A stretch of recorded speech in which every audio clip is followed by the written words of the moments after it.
Hello student, my name is Rohit. I am social science teacher from Mapples Academy Devar. Student, today we are discussing about the chapter number 1 in geography, the earth structure and landforms. The earth is the only planet in the solar system that supports life. This is because the condition of the suitable for the life are found only on earth.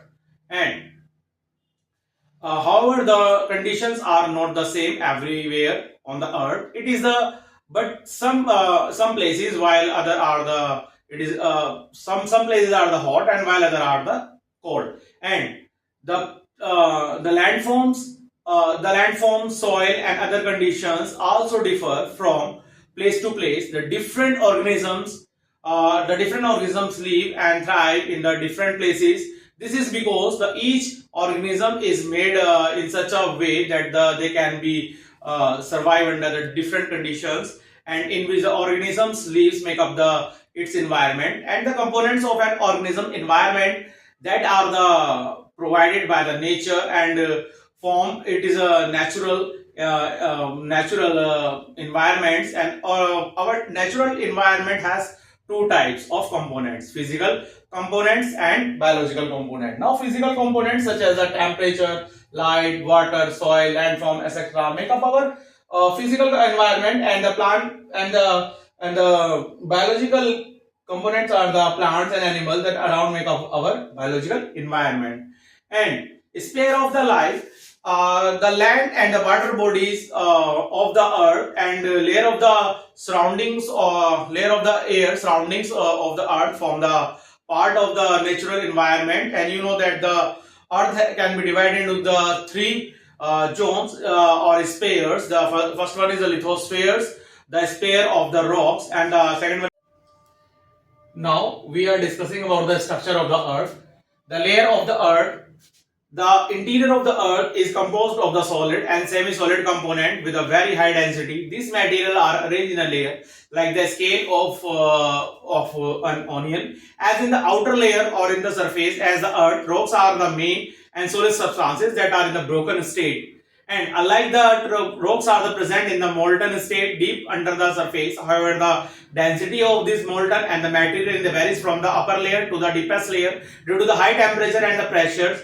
By the overlaying the layers, the density of the layer in the earth and the interior or of the earth are varies. The earth consists of the three concentric layers: the crust, the mantle, and the core.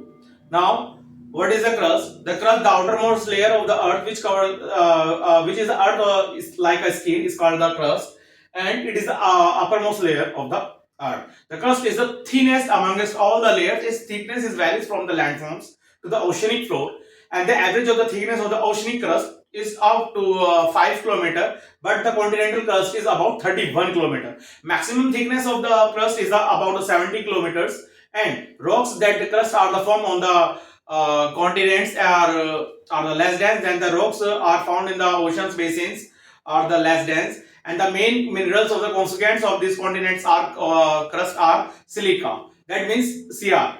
Silica and aluminium are the main component, and the oceanic crust are made up from the sima, that means silica and magnesium component. Next is the mantle. The mantle is the middle part of this concentric layer.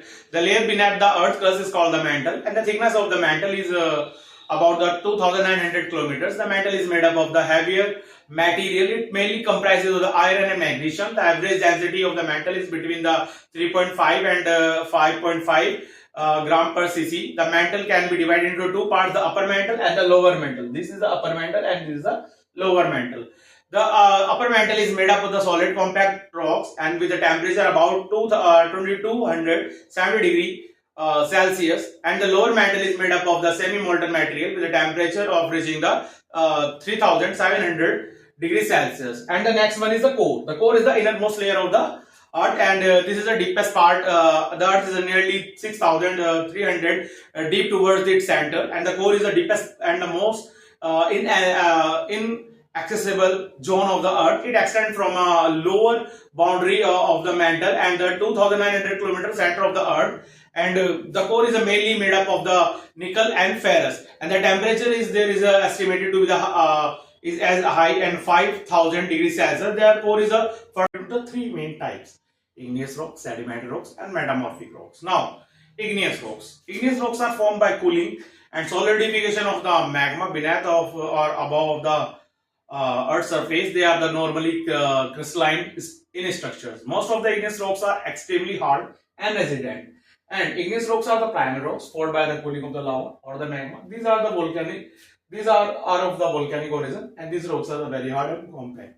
And they are used to make the igneous rocks are the extremely hard and resistant, and they are used to make the road, monuments, etc. In terms of the origin, they can be further divided into the categories intrusive igneous rocks and extrusive igneous rocks. The rocks are formed by the cooling of the magma below the Earth's surface are known as the intrusive igneous rocks. Are the example of these rocks are granite and diorite and gabbro, etc. When the magma comes out during the volcanic eruption, it's cooled down and solidify on the earth crust. It forms the extrusive igneous rocks. As it cool down and the hardness more rapidly, it forms a very small crystal, and hence the rocks are known as smooth as well as glass. And for example, basalt and obsidian, etc. Now, the second one is the sediment rocks. The sediment rocks are the secondary rocks, and sediments are the fine particles of the rocks broken by winds, water, and the glaciers,